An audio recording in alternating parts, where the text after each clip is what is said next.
साथियों नमस्कार, जय हिंद, जय भारत। साथियों आज का ये वीडियो मैं विशेष तौर पर हमारे सभी स्टेट हेड, एफओ, जिला इंचार्ज सभी के लिए एक साथ ही बनाने जा रहा हूँ, क्योंकि काफ़ी लोगों के मन में ये भ्रांति पैदा हो गई है कि थोड़े दिन पहले एक नीतीश जी द्वारा अनाउंस किया गया था कि भी अगर फलां डेट तक कोई सही तरीके से अपने टीम को नहीं गठित करेगा तो उसके बाद उनको डिमोशन कर दिया जाएगा या एक बार उनको निचली पोस्ट दे दी जाएगी वगैरह, ऐसा कुछ हुआ था। तो उससे थोड़ा सा लोगों में भ्रांति आ गई है कि भाई नियुक्तियां बंद कर दी गई हैं, अब तो 15 वालों को ही रखा जाएगा, नहीं रखा जाएगा ऐसा। तो वो चीज़ें क्लियर करना बड़ी ज़रूरी थी, क्योंकि बार बार इन चीज़ों के लिए आ रहे हैं लोग, चाहते हैं कि अच्छे लोग आ रहे हैं उनको हम नियुक्त करें, और नियुक्त करें कैसे कि उनको मन में ये हो गया कि शायद ये तो बंद कर दी गई हैं। तो साथियों बंद नहीं की गई हैं नियुक्तियां वैसे ही यथावत हैं, वैसे ही जारी हैं, उसी तरह से चल रही हैं। लेकिन सिर्फ फर्क किया गया है, रखा गया है कि जो पुराने लोग थे, जिन लोगों ने आज 3-3 महीने से कोई स्टेट हेड बना हुआ बैठा था, कोई डीआई बना बैठा था, कोई कुछ बना बैठा था, तो वो अपनी टीम को पूरी ना करके कुछ चंद लोगों के साथ ही आगे भागा दौड़ी में लगे हुए हैं। तो इस कई लोग तो साइलेंट भी थे, जो साइलेंट है उनके 2-4-5 लोग चल रहे हैं और उनकी वजह से वो अपना बेनिफिट जो उठाते जा रहे हैं और खुद उसमें इंटरेस्ट नहीं दे रहे। कोई उसमें जूम मीटिंग में नहीं आ रहा था, कोई कुछ नहीं हो रहा था। ये जो चीज़ें उन लोगों के लिए थी जो लोग काम करने के लिए इंटरेस्टेड हैं, जो अपना समर्पण भाव से कर रहे हैं कार्य, उनके लिए कोई नियुक्तियां बंद नहीं है। नियुक्तियां कैसे की जानी है, अभी नई जो नियुक्ति होगी, अगर आप किसी को एफओ नियुक्त कर रहे हैं तो एफओ के लिए क्या जरूरी होगा कि उसको नॉमिनेट कर दिया हमने एफओ के लिए, लेकिन जैसे ही वो 15, ध्यान दीजिएगा, 15 पंजीयन करेगा, पेड वाले 15 पंजीयन कर लेगा, उसके बाद उसको एफओ का सर्टिफिकेट अपना वो जारी हो जाएगा, नियुक्ति पत्र, और साथ में उनका आई कार्ड वगैरह सभी चीज़ें जारी हो जाएंगी। अगर वो 15 नहीं करता है तब तक उनको नहीं दिया जाएगा, क्योंकि हर एक एफओ बना के वहाँ पे बहुत सारा रस हो जाता है। अभी इतने सारे एफओ हैं जिनके कोई कह रहा मेरा 40 है, कोई कह रहा मेरा 50 है, कोई कह रहा 25 है, लेकिन वहाँ उनकी रिपोर्ट है जो नील है। तो जो 15 पहले कर लेगा उसी को एफओ माना जाएगा। इसी तरह से सेकेंड लेवल पे जो हम बात करते हैं जिला इंचार्ज की, तो जिला इंचार्ज कौन होता है, जो 15 एफओ को नियुक्त कर लेगा। अब 15 एफओ आप समझ गए होंगे कि जो 15 प्लान कर रहे हैं वो एक एफओ हो गया, और जो 15 अगर एफओ हो गए हैं तो वो जिला इंचार्ज का उनको पूरा पावर है दे दिया जाएगा। अभी क्या कि उसमें सिर्फ नियुक्ति पत्र और यही चीज़ नहीं, प्रशासन लेटर भी हम ऑनलाइन भेजना शुरू कर रहे हैं, और भी बहुत सारी फैसिलिटीज इनको दी जानी है। तो इन सब चीज़ों के लिए ध्यान देते हुए आप लोगों ने कार्य ये करना है कि जिस किसी को भी करना है उसको पहले ही ठोक बजा के पूरा तसल्ली करके कि भाई आप ऐसा कर सकते हो क्या, आपको लेटर और नियुक्ति पत्र, आपके ये जो आई कार्ड, ये वो चीज़ें हैं वो आपको बाद में मिलेंगी अगर आप ये क्राइटेरिया कंप्लीट करते हो। तो ये चीज़ उनको आप बताएं, ताकि कार्य अच्छा होगा और टीम बड़ी आएगी।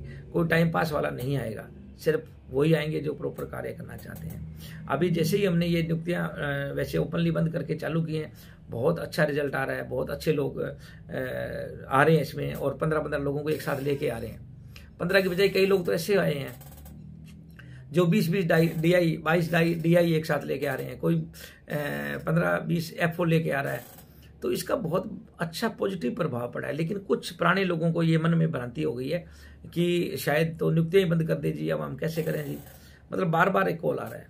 तो आप लोग ध्यान दें, नियुक्तियां बंद नहीं की गई हैं, नियुक्तियां वैसे ही जारी हैं, लेकिन उसके अंदर थोड़ा सा ये है कि जो नियम थे वो नियमों को थोड़ा सा सख्त किया गया है, क्योंकि सख्त किए बिना कार्य हो नहीं पाता। अभी काफ़ी लोग ऐसे हैं पुराने जो बैठे हैं, अभी रिपोर्ट नहीं दे रहे हैं।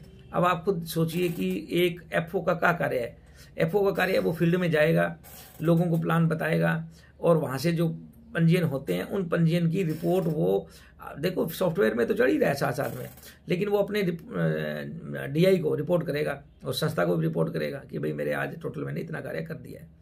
जब वो रिपोर्ट नहीं करते हैं तब वो संस्था से दूरी बनाए हुए हैं, अपने सीनियर से दूरी बनाए हुए हैं, उनके साथ कनेक्टिविटी नहीं है उनकी, तब भी वो पीछे रहते हैं। ये देखा गया है कि जिन लोगों ने डेली रिपोर्ट देनी शुरू कर रखी है उनका कार्य दिनों दिन तेज हो रहा है, क्योंकि उनके साथ कनेक्टिविटी रहती है। जब हमारा कम्युनिकेशन स्किल्स जीरो होगा तो हम कैसे कार्य कर पाएंगे। इसी तरह से जो डीआई है वो अपने स्टेट हेड के साथ कनेक्टेड रहें और कोई भी मतलब ढिलाई ना बरतते हुए प्रॉपरली उनको डेली रिपोर्ट दें, संस्था को भी रिपोर्ट दें। और जो स्टेट हेड है उसका भी कार्य बनता है, फर्ज बनता है कि वो भी तुरंत रोज़ाना की रोज़ाना, हाँ ये हो सकता है भी कल वाली रिपोर्ट आज सुबह 10 बजे तक दे दें, कोई दिक्कत नहीं है, चलेगा, लेकिन रिपोर्ट रोज़ाना की रोज़ाना। डीआई और एफओ ने रोज़ाना रिपोर्ट देनी होती, शाम को, रात को लेट तक दे दें, और स्टेट हेड है वो सारों की संयुक्त बना करके एक सुबह रिपोर्ट कर दे। साथियों, हमारे पास सारी डिटेलें हैं, लेकिन उसका होना में और आपके रिपोर्ट देने में बहुत अंतर होता है, क्योंकि यहाँ बहुत सारे संसाधन लगते हैं कि हमें बड़ा स्टाफ रखना पड़ेगा, वो चेक करेंगे, पहले स्टेट हेड वाली चेक करने वाले अलग मैडम होंगी, दूसरे उनके डीआई के चेक करने वाले अलग होंगे, फिर एफओ वाले करने वाले अलग होंगे, फिर उनके साथ वो सारे लोगों को कॉलिंग करेंगे, बहुत लंबा होता है। तो आप लोग समझें, थोड़ा कोऑपरेट करें, क्योंकि जो नियम है उस नियम के अनुसार अगर हम चलेंगे तो बहुत बड़ा एम्पायर खड़ा कर सकते हैं, बहुत बड़ी हम लोग कामयाबी ले सकते हैं। और आप सब लोग इसी तरीके से चलेंगे तो कोई दिक्कत नहीं आने वाली। आगे चल के संस्था बहुत मजबूती से खड़ी है, सभी जगह लीगल तरीके से खड़ी है। अब एक पॉइंट और आ रहा था कि जी कई जगह पे जाते हैं तो वहाँ कलेक्टर और एसपी के यहाँ से हमें तुरंत जो लेटर नहीं मिलता, तो हम लोग उसको अभी आपको और आसान बनाने जा रहे हैं कि जो लेटर है वो हम लोग जैसे ही किसी के 15 पूरे हो जाएंगे उनका लेटर तुरंत वहाँ पे अधिकारियों को हम लोग डायरेक्ट मेल से करेंगे, हमारी मेल के द्वारा। उसके अंदर उस डीआई की मेल भी अटैच रहेगी, ताकि उनके पास पक्का प्रूफ रहेगा कि हमारे द्वारा ये लेटर भेज दिया गया है, उनको सूचना दे दी गई है। तो ये सारी चीज़ें जो अपग्रेड हो रहा है। बाकी नए जो प्रोजेक्ट हैं जो काफ़ी सारे आ रहे हैं उनके ऊपर जल्दी डिस्कस की जाएगी, जल्दी इसके ऊपर एक नया वीडियो बनाया जाएगा, और आप लोगों के साथ मीटिंग करने का भी एक प्रोग्राम चल रहा है। तो शायद वो अगर फाइनल हो जाता है मार्च के स्टार्टिंग फर्स्ट वीक में, तो उसके अंदर डीआई को क्या आगे दिया जाना है कोई बड़ी चीज़ों के लिए, और स्टेट हेड्स को क्या दिया जाना है, हमारा फ्यूचर कैसे रहने वाला है, उनको क्या क्या सुविधाएं दी जाएंगी, कैसे होगा, वो सारी चीज़ों के लिए हम लोग एक बड़ी मीटिंग रख के डिस्कशन करने जा रहे हैं। लेकिन इसके अंदर शामिल वही होंगे जिनकी टीमें कंप्लीट हैं, जो 5-7 लोगों को लेके घूम रहे हैं उनका नहीं। हाँ, नया है उसके 5-7 हो सकते हैं, लेकिन 15 दिन के अंदर अंदर उन्होंने कंप्लीट करना होता है। और अभी तो हम लोग जिनको नियुक्त कर रहे हैं उनको पहले से ही यही बता रहे हैं कि भाई आपने इतना करना है तभी आपको ये मिलेगा। तो इससे बहुत अच्छा रिजल्ट आया है, पॉजिटिव रिजल्ट आया है, और बहुत ही शानदार आगे है जो संस्था बढ़ रही है, बहुत शानदार आगे का जो माहौल क्रिएट हो रहा है, लोगों में बहुत उत्साह है। काफ़ी जगह से ये मैसेज आ रहे हैं कि जी हमारे यहाँ तो ऑफिस के अंदर लोग आने लगे हैं, हमारे यहाँ भी बहुत आते हैं, और आप लोगों के वहाँ भी आने लगे हैं, तो इसका मतलब पॉजिटिव रिपोर्ट है। और धीरे धीरे करके बच्चे तक ये चीज़ें पहुँचने वाली हैं। आप लोग सॉफ्टवेयर का मैक्सिमम यूज़ करें, और एक ध्यान दें कि ये MLM बिजनेस नहीं है, इस चीज़ का खास करके प्रचार प्रसार करें। साथ साथ में लोगों को बताएं कि भाई हम लोग संस्था से हैं, हमारा एक पर्टिकुलर सिस्टम है, इसके अंदर कोई MLM का सिस्टम नहीं है कि भाई आप 5 बनाओगे फिर वो 5 बनाएंगे फिर वो आगे 5 बनाएंगे, ऐसा नहीं है। या फिर आप A बनाओ और फिर B बनाओ और फिर पेयर बनेगा और फिर ये मैनेज करोगे, ये ऐसे सिस्टम हमारे नहीं है। इन चीज़ों के लिए खास करके पब्लिक में साथ में बताया करें, जिसको भी ज्वाइन करना है, कि हम MLM सेक्टर से कोसों दूर हैं। हमारा मल्टी लेवल मार्केटिंग का कोई इरादा नहीं है। हम लोगों का जो नेटवर्क है वो एक सरकारी तंत्र की तरह है। जैसे सरकारी तंत्र के अंदर जो विभाग होते हैं उनके अंदर बटे होते हैं ऑफिसर्स लेवल, उसी तरह से सेम हमारी जो संस्था है उसके अंदर ऑफिसर्स का रैंक बनाया गया है, और वो रैंक के अनुसार ही कार्य करते हैं। फील्ड के अंदर फील्ड ऑफिसर काम करते हैं, डिस्ट्रिक्ट लेवल पे जिला स्तर के ऊपर जिला इंचार्ज काम करते हैं, राज्य स्तर पे स्टेट हेड काम करते हैं। तो वो सारे के सारे उसी तरह से कार्य कर रहे हैं। और जल्दी हम लोग एक जोनल हेड का और बनाने जा रहे हैं, एक नया एक पद सृजन करने जा रहे हैं, जो कि महाराष्ट्र में सबसे पहले लागू किया जाने की विचार चल रहा है।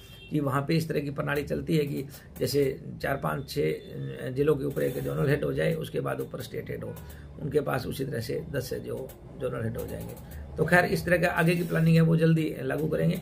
लेकिन नियुक्तियों के बारे में आप लोग भ्रांति ना रखें, और नियुक्तियाँ वैसे की वैसे ही आप करा सकते हैं, वही सारा सिस्टम है। बस इतना ही है कि उनको एडवांस में आई कार्ड नहीं दिया जाएगा कि आज बनाया, किसी को नियुक्त किया और अभी 2 घंटे बाद आई कार्ड मिल जाए, ऐसा नहीं होगा।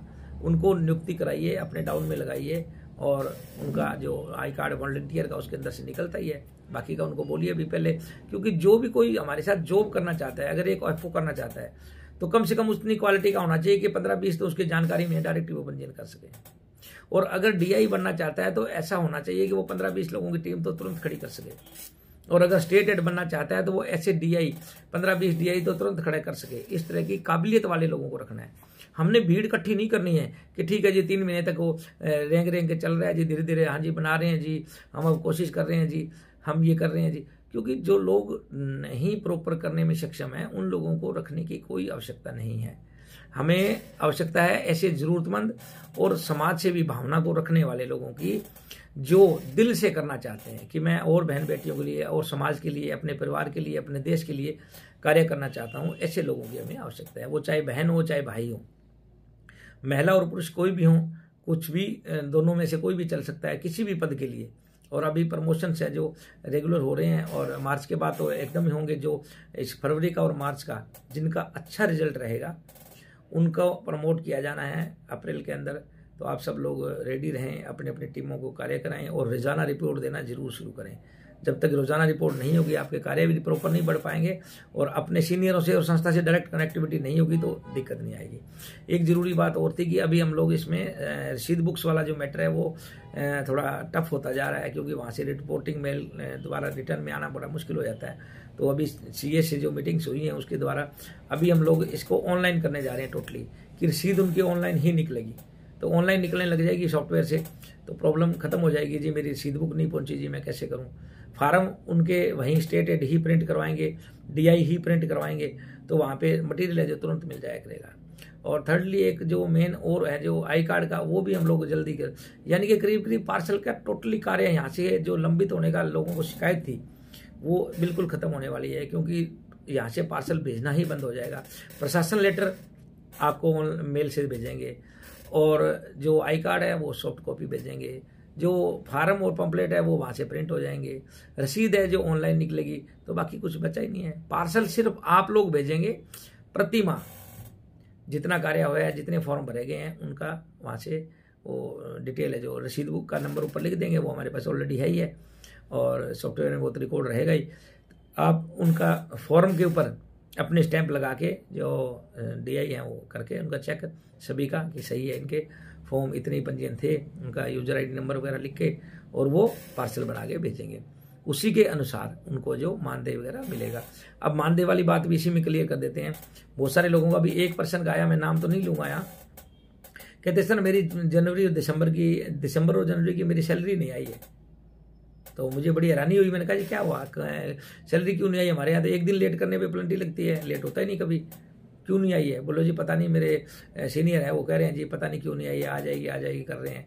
तो उनको जब पूछा, मैंने कहा जी रिपोर्ट भेजिए, तो रिपोर्ट भेज रहे हैं जी दिसंबर के दिन, दिसंबर में उन्होंने 7 दिन काम किया है और 7 दिन के अंदर 1 पेड पंजीयन किया है और लगभग 20-30 है जो फ्री वाले पंजीयन किए हैं। और जनवरी के अंदर लगभग 13 दिन काम किया है और 13 दिन के अंदर 1 पेड पंजीयन किया है। अब बताइए, ऐसी जो कम्युनिकेशन स्किल्स नहीं होती है तभी ये प्रॉब्लम आती है ना, जब वो कनेक्टेड नहीं रहते हैं तभी प्रॉब्लम आती है कि उनको जानकारी नहीं है कि मानदेय मिलेगा कैसे। अब उसको सैलरी भी बोल रहे हैं और ड्यूटियां वो दे रहे हैं 7 दिन और 13 दिन, यानी कि 2 महीनों में 20 दिन कार्य किया हुआ है और 2 महीनों की सैलरी की उम्मीद लिए बैठे हैं। बताइए, ये हमारी उस पर्सन की गलती नहीं है, ये हमारे DI की गलती है, हमारे स्टेट हेड की गलती है, हमारी संस्था की गलती है, क्योंकि वो तो नया बंदा है, उसको तो जैसे बताया जाएगा वैसे ही समझेगा। तो आप सब लोग ध्यान दें, डेली रूटीन में रोजाना जूम मीटिंग में आना अनिवार्य है।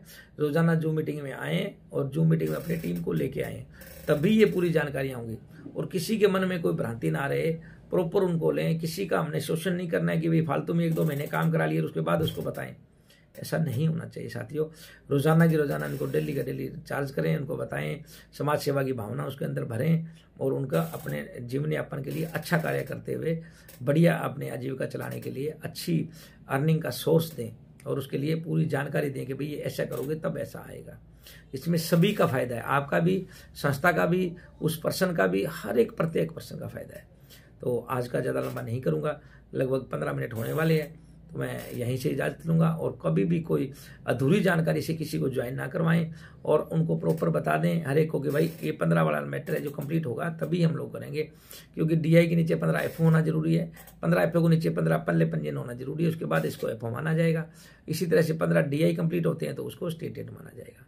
तो ज़्यादा लंबा नहीं करते हुए अभी आज यहीं से नमस्कार, जय हिंद, जय भारत।